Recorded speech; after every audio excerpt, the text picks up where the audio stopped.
C'est bon, Christophe, on y va? Ouais, on y va. Allez.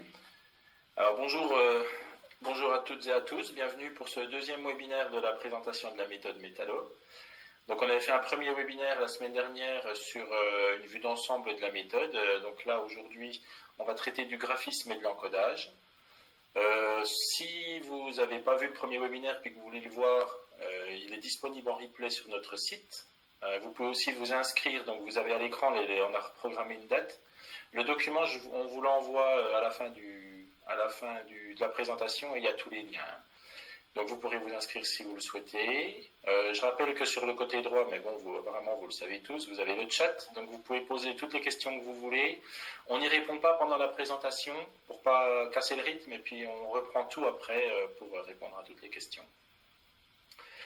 Sur la droite, vous avez aussi un sondage, parce qu'on a besoin un petit peu de savoir comment on nous connaît. Donc si vous pouviez y répondre, ce serait bien. Il y a soit le site, soit les réseaux sociaux, soit c'est du bouche à oreille, etc. Donc nous, ça nous donne des informations. Et puis, à la fin du webinaire, vous recevrez un document en PDF, donc tout ce qui va être projeté, et puis aussi un document avec des liens pour aller sur le site, voir un petit peu tout ce qui a été présenté. Alors au niveau des intervenants, donc on a Laurent Jeune, qui est un des concepteurs de la méthode, il va s'occuper du chat et puis il me rejoindra après la présentation pour répondre aux questions. Bonjour. Donc on a Elodie Cizel de l'équipe Lexiclic qui a un rôle de modérateur sur le webinaire, donc elle gère le côté technique. Et donc moi, Christophe Lefort, je suis le deuxième concepteur de la méthode et je vais vous présenter le graphisme et l'encodage. Alors c'est parti.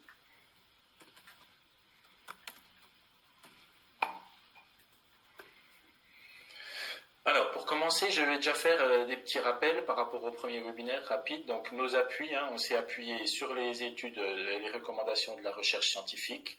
On s'est appuyé pour la méthode sur notre expérience de classe à Laurent et moi, puisqu'on a fait plus de 10 ans de CP, que ce soit en multiniveau ou en simple niveau.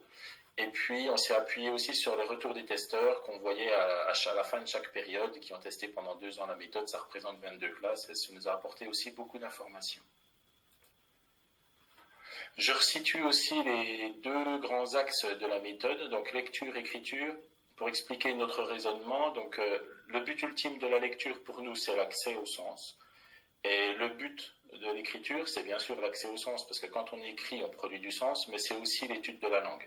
Alors, je dis ça parce que je précise qu'on a fait le choix de ne pas travailler l'étude de la langue pendant la lecture, par expérience, parce qu'on a vu dans nos classes des élèves à qui, quand on explique ce qu'est le décodage, les graphèmes, etc., pendant le temps de lecture, il y a des enfants qui se concentrent là-dessus et qui deviennent des techniciens, qui s'intéressent à la mécanique du déchiffrage et qui ne vont pas au sens. Donc, dans la méthode, quand on travaille la lecture, c'est pour avoir du sens. Le décodage, c'est qu'un instrument. Et du côté de l'écriture, si je donne un mot à écrire à un enfant puis qu'il ne l'a jamais vu, naturellement, il va être obligé de faire appel au fonctionnement de la langue, c'est-à-dire découper le mot en syllabes, écouter les sons qu'il y a dedans, trouver les graphèmes pour encoder, etc. Donc, comme c'est une procédure qui est naturelle, nous, on l'a intégrée dans l'écriture. Donc, c'est ce qu'on va montrer aujourd'hui. Donc, on se situe en codage et graphisme. Donc, on va travailler dans ce webinaire-là, on va montrer qu'on travaille, au niveau du mot, au niveau de la syllabe, au niveau du graphème, du phonème. On va montrer que les lettres codent des sons, voilà, et que certaines lettres ne codent pas des sons, par exemple les lettres muettes. Alors, je reprends aussi du premier webinaire un extrait de la synthèse de Patrice Gourdet sur l'évaluation scientifique qu'il a faite. Donc je rappelle qu'on a voulu faire évaluer la méthode scientifiquement pour voir les résultats et puis pour l'améliorer si besoin. Donc elle a été comparée à la cohorte lire-écrire qui a été menée par l'IFE. Et donc au niveau du principe alphabétique, parce que c'est ce qui va nous intéresser ici, sur la cohorte lire-écrire au CP, il y avait 95% des élèves qui en fin de CP avaient compris la combinatoire et nous on est à 100%. Donc pourquoi nous on est à 100%? Donc voilà l'analyse de notre travail. Je viens de dire pour l'instant juste avant qu'on travaillait le code dans l'écriture. Et donc on l'avait dit aussi dans le premier webinaire, la méthode Métallo, elle fait beaucoup écrire les enfants. On passe beaucoup de temps à écrire, donc on passe beaucoup de temps à étudier le code. Donc c'est un premier point. On fait un fort travail aussi sur la discrimination auditive, on la renforce tout au long de l'année, ce qui permet de comprendre le principe alphabétique. On fait manipuler les graphèmes avec le jeu de cartes, on va le voir tout à l'heure. Donc ça permet de voir que les graphèmes, ils ont un ordre dans le mot pour le former. On corrige immédiatement, donc on fait écrire avec la bonne orthographe dès le départ. On ne laisse pas les enfants seulement encoder en phonétique puis repartir avec ça. Donc à chaque fois, on va se confronter à la norme de l'orthographe, ce qui nous permet de corriger. Et si on a fait une faute, non, on sait que c'est pas ça, on corrige. Donc ça permet d'intégrer le code aussi. Et puis on a des séances où on structure les apprentissages et puis on réinvestit régulièrement, puisque quand on encode, on apprend un nouveau graphème, mais on réinvestit toujours les graphèmes qui ont été vus avant. Donc voilà pourquoi les enfants réussissent, comprennent le principe alphabétique. Je continue. Donc, en fait, on va poser deux questions. C'est pourquoi écrire avec la bonne orthographe dès le début du CP, et puis après, l'autre question, ce sera comment on fait pour faire écrire les enfants avec la bonne orthographe. Donc, je réponds déjà à la première. Pourquoi? Si je prends un mot, j'ai deux formes de ce mot. J'ai la forme écrite et la forme orale. Quand je veux passer de la forme orale à la forme écrite, je suis dans une situation d'écriture, ça veut dire que je fais de l'encodage et que je respecte l'orthographe. Et puis dans le sens inverse, quand je pars du mot écrit puis que je vais arriver à la forme orale du mot, je suis dans une séance de lecture où je fais du décodage et j'accède à la compréhension au sens du mot. Alors au milieu de ce schéma-là, on va placer la mémoire de l'enfant et puis je vais vous expliquer ce qui se passe pendant la séance d'écriture et pendant la séance de lecture. Si on part du principe qu'on apprend à écrire un mot correctement avec la bonne orthographe dès le départ, donc là il y a bateau et panda, petit à petit l'enfant va mémoriser ce mot.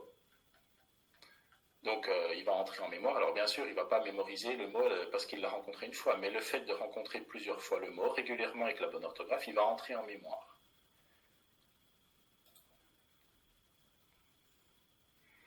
Alors, le fait de mémoriser le mot avec la bonne orthographe, on va avoir un double retour. On va avoir un retour en production, c'est-à-dire que quand l'enfant doit écrire le mot bateau, s'il l'a en mémoire bien orthographié, il va aller le rechercher et il l'écrira directement avec la bonne orthographe. C'est le premier retour.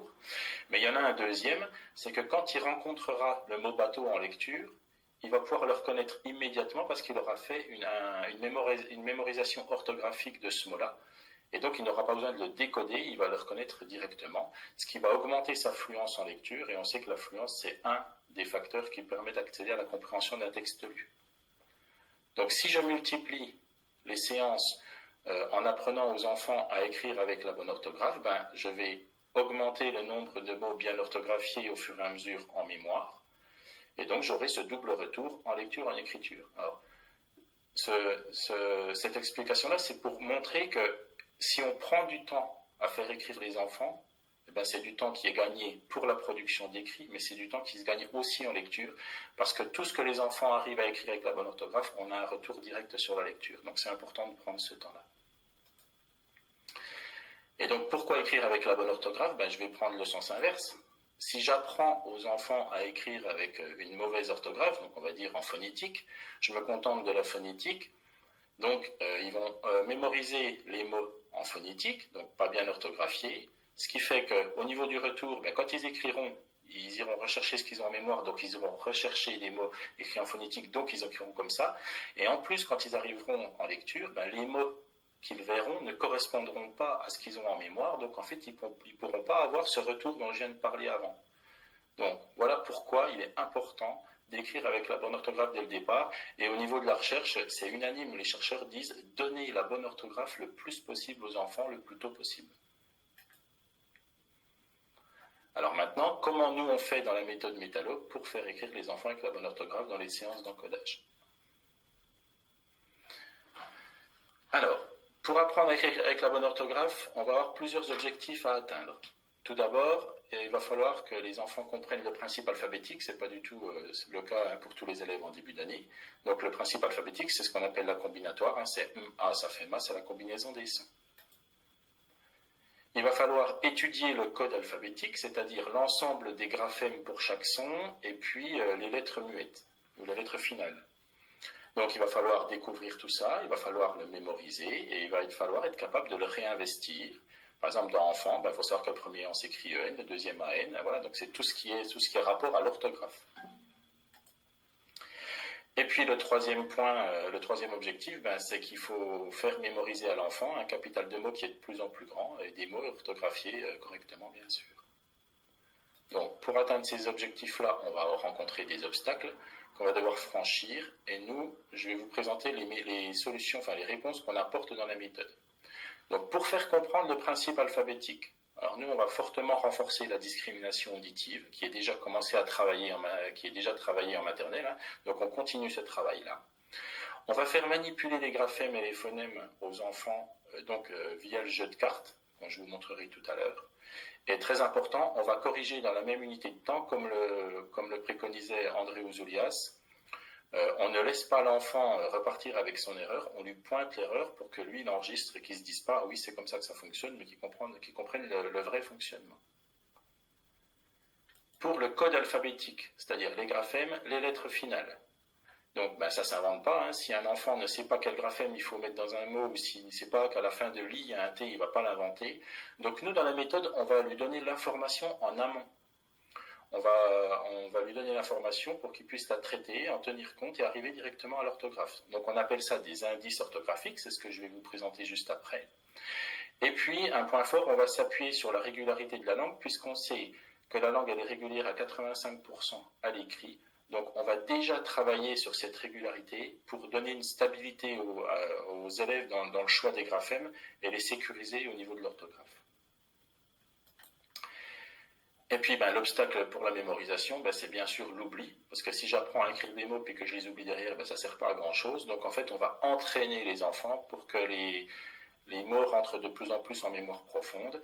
Et puis tout au long de l'année, les situations d'écriture qu'on va proposer, ce sera toujours des situations d'écriture en tenant compte de la bonne orthographe et en donnant le moyen aux enfants d'accéder à l'orthographe.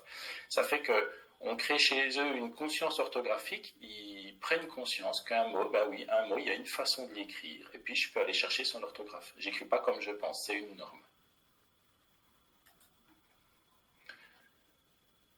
Alors avant de vous montrer la procédure qu'on utilise en encodage, je vais vous présenter les 3 outils qu'on utilise en classe, donc je les ai déjà cités. Donc ça c'est pour le jeu de cartes, c'est le sous-main qu'on a mis en place. Alors le sous-main, il est téléchargeable sur le site, et c'est pour que les enfants puissent organiser sur leur table le jeu de cartes et que ce ne soit pas le cirque. Voilà. Donc les dessins que vous voyez, c'est les dessins référents de chaque son. Voilà. Donc il y a 4 zones sur le sous-main, c'est un format A3, le sous-main. Donc on a la zone déterminante, donc on a les 2 cartes déterminants. C'est des cartes qui ont 2 faces, donc il y a un d'un côté, de l'autre côté c'est le déterminant une. Là on a le, et de l'autre côté c'est le déterminant là. Donc il pose les cartes à cet endroit-là sur le sous-main. On a la zone des sons consonnes. Donc là on a le graphème le plus courant pour chaque son. Mais les cartes, elles ont 2 faces, donc en fait, on peut mettre 2 graphèmes par carte, et l'enfant tournera la carte en fonction du graphème qu'il veut mettre pour avoir la bonne orthographe. Toutes les cartes sont en double exemplaire, parce que comme dans enfant, par exemple, on a 2 fois le son en, donc on a chaque fois 2 cartes du même son. On a les cartes pour les sons voyelles, donc c'est le même principe, hein, on a 2 faces, donc on peut avoir 2 graphèmes, c'est pas toujours, mais on peut avoir 2 graphèmes. Et puis on a la zone pour les lettres muettes.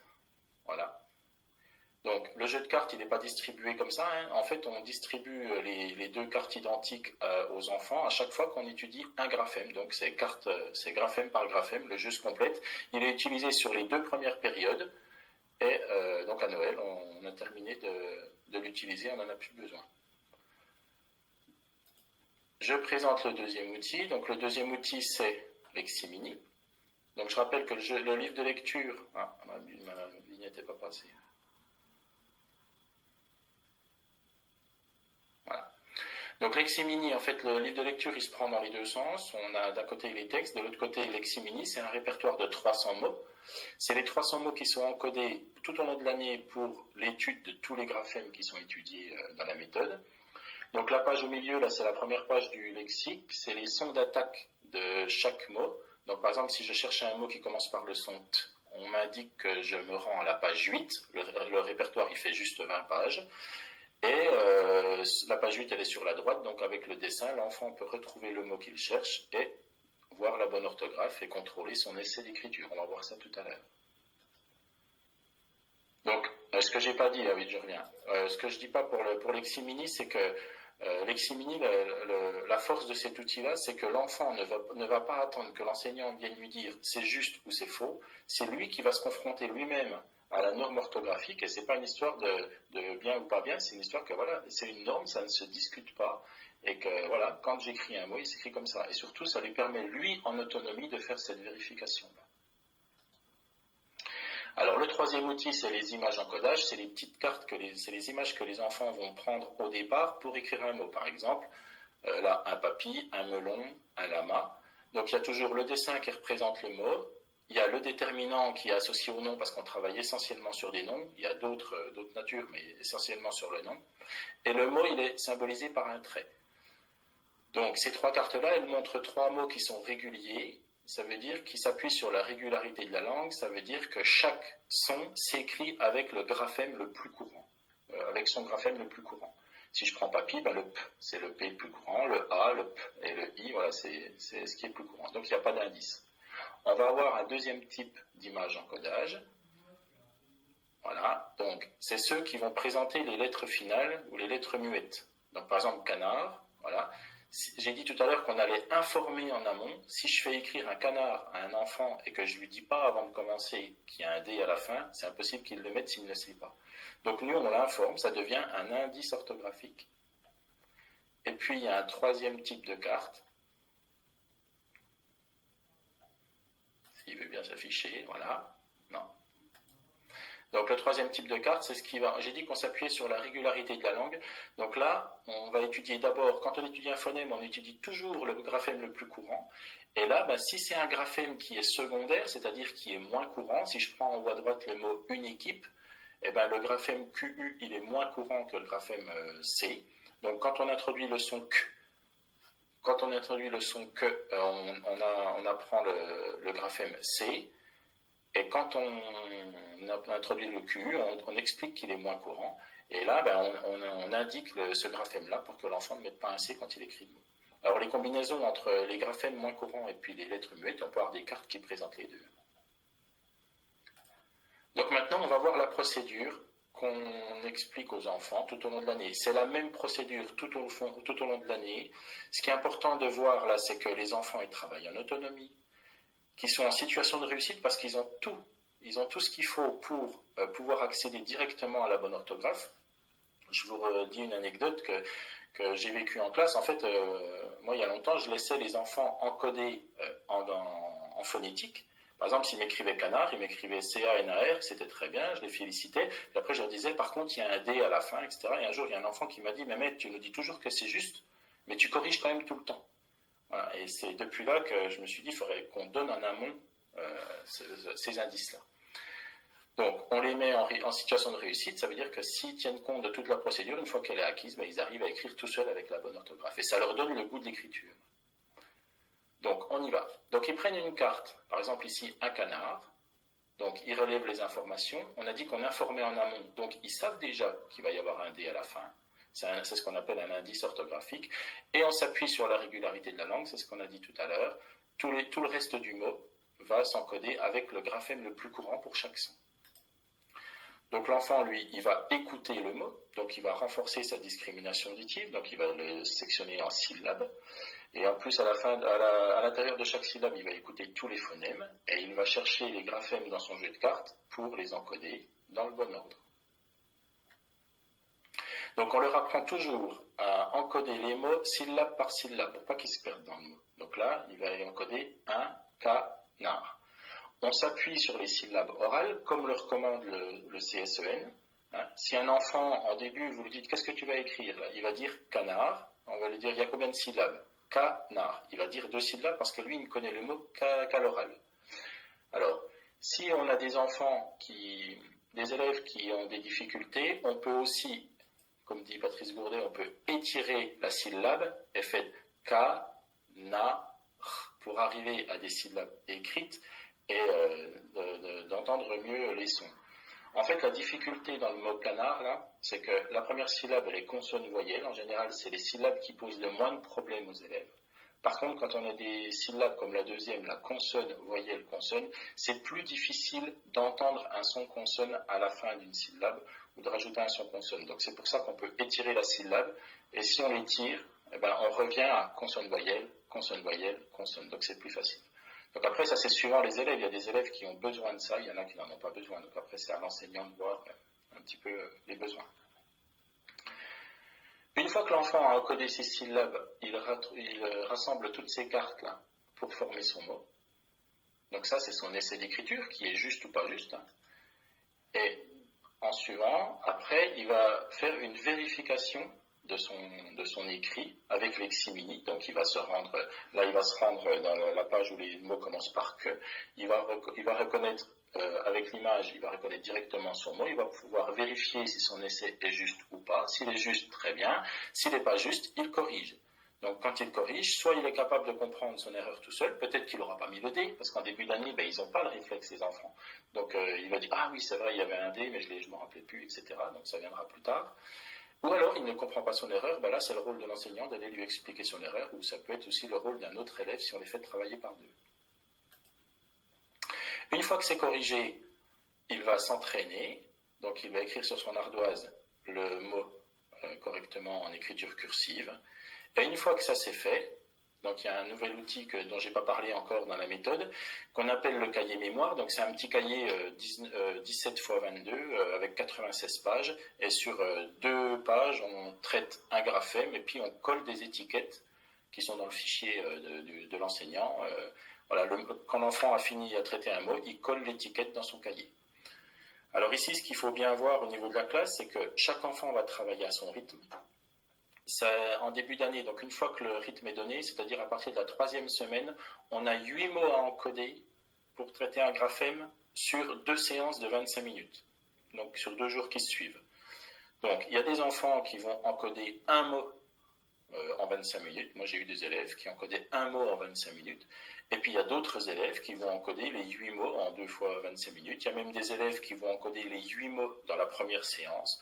Puis, dans la deuxième séance, ils commenceront à écrire des petites phrases simples avec ces mots-là. Donc là, on respecte vraiment le rythme de l'enfant. Et le cahier mémoire, il reflète le rythme de l'enfant, puisque l'enfant ne collera que les mots qu'il a encodés. Donc, il y en a qui auront 2 mots, et puis il y en a qui auront les 8 mots, peut-être 1 ou 2 phrases, etc.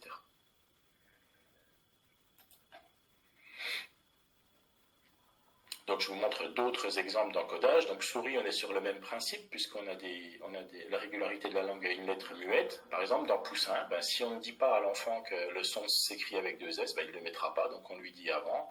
Et lui, il tourne sa carte du bon côté pour avoir le bon graphème. De la même chose pour panda avec le en.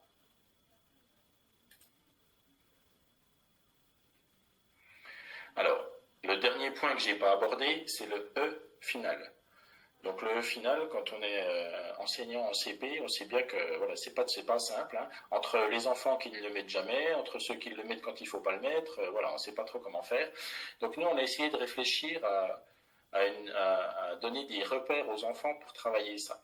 Donc tout en haut, là, vous avez un petit panneau qu'on appelle le panneau des écritures de fin de mots, et qui traite des noms masculins et des noms féminins. Et quand on observe les noms féminins, très très très souvent, en fait, ils prennent un E à la fin. Donc c'est une régularité. Donc encore une fois, on va s'appuyer dessus et on va dire aux enfants, quand tu encodes un mot qui va avec une, tu mettras un E à la fin. Si jamais c'est pas le cas, on lui dira, mais c'est rare. Donc sur la carte encodage que vous voyez sur la gauche, une toupie ou une pancarte, on n'indique pas le E muet, parce qu'on veut que ça devienne un réflexe orthographique chez l'enfant. Chaque fois qu'il sait que c'est un mot qui va avec une, il faut qu'il prenne le réflexe de mettre un E. Donc, dans une toupie, il va utiliser la carte E muet, puisque je suis après un son voyelle, donc le E est un E muet. Par contre, dans le mot pancarte, c'est pas un E muet, c'est un E final. Il fait partie du graphème. En fait, le E est là pour faire sonner le son T de la lettre T. Donc, sur la dernière carte, là, dans pancarte, de l'autre côté, c'est le graphème T. Donc quand on apprend le son T, on dit aux enfants, le son T, il s'écrit le plus souvent avec un T, mais attention, à la fin des mots, il s'écrit souvent TE. Donc si je résume tous les outils que j'ai mis en place avec ce panneau-là aussi, voilà la procédure qu'on fait suivre aux enfants depuis le début de l'année jusqu'à la fin de l'année. Donc ils partent d'un mot, S'il y a des indices orthographiques, ils en prennent compte, donc là il n'y en a pas.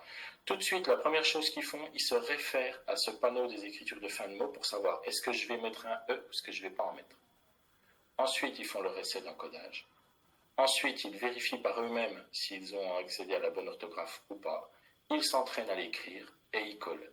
Et cette procédure-là, elle est traitée toute l'année. Donc voilà comment nous, on fait encoder les enfants. Voilà. Alors, avec le jeu de cartes, c'est que les périodes 1 et 2, c'est ce que j'ai dit tout à l'heure. Donc à partir de la période 3, on travaille au fichier. Donc là, à gauche, vous avez une page du fichier en miniature, elle est grossie à droite. En fait, on a toujours 8 mots. Là, ça se passe en une séance de 20 à 25 minutes, suivant, parce que les enfants sont beaucoup plus rapides à ce moment-là de l'année, c'est en janvier, là. Et voilà, toujours pareil, donc le roi, pas d'indice, il se débrouille. Le bois, ben, je t'ai indiqué qu'il y avait un S à la fin. Noir, il n'y a pas d'indice. 3, il y a un S à la fin. Et les enfants écrivent directement avec la bonne orthographe. Vous voyez en haut à droite, Leximini, toujours, ils vont toujours vérifier leur travail eux-mêmes, voir s'ils ont écrit avec la bonne orthographe. Et ils ont toujours la même procédure. Hein. C'est je regarde le panneau des écritures de fin de mots, je fais mon essai d'écriture, je vérifie, et voilà. Et je corrige si besoin. Et je colle après dans mon cahier mémoire les mots que j'ai écrits.